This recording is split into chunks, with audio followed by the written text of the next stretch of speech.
My name's Leila, originally Leticia. I'm from Mexico. My mom and dad are from Mexico. I was raised in California, small town Santa Barbara. I was been there my whole life. My family are Catholic, like generations of Catholic. But at the age of 13, I left the Catholic Church.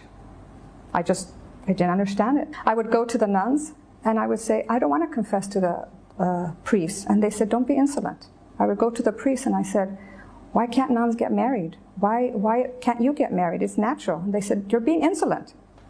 So I just had it. And my mom would drop me off in the front of the church and I would go to the back and I started going to different denominations. I was a Pentecostal. I was a born-again Christian. I was a Jehovah's Witness. I was a Christian Scientist. Literally, I was just looking. At 13, I was looking for something that was missing in my life. At the age of 17, I went to the University of San Francisco, and I met an American lady with a scarf. And I said, are you okay? She said, yeah. I said, do you have cancer? She said, no. Why would you say that? And I said, well, your scarf, you're hiding your bald head. She said, no, I'm a Muslim. And when she said Muslim, I went.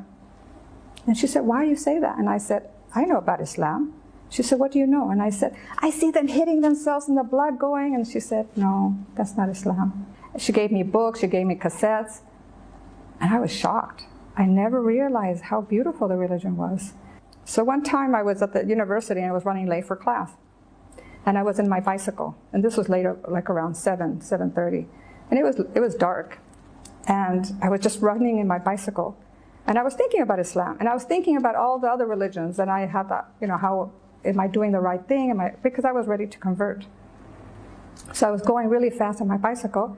And all of a sudden, this loud voice, but I don't remember what it was. I heard this loud voice, and I stopped. And I looked around, and there was no one. It was completely deserted. The cones had fallen in this huge pit.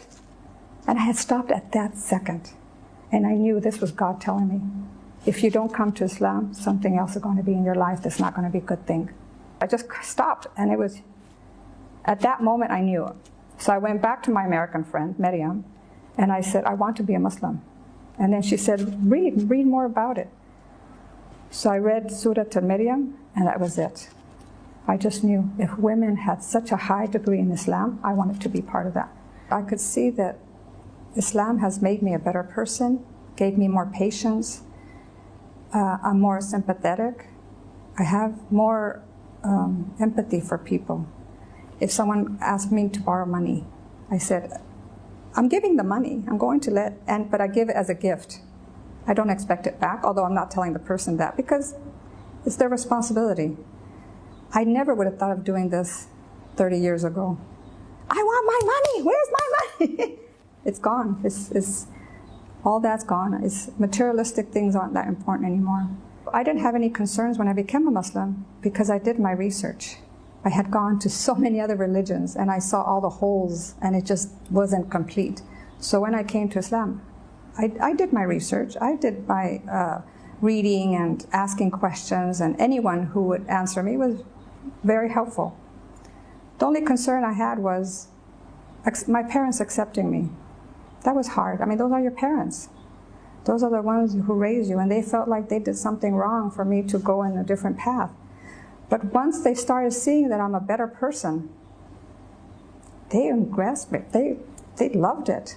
They wanted to know about it. That was the most exciting. My mother asked me for the Quran in Spanish. My mom wanted to pray. She wanted to sit there and watch me pray. And she told me, it's so peaceful, it's so beautiful. And when I put the call for prayer, she said she had goosebumps.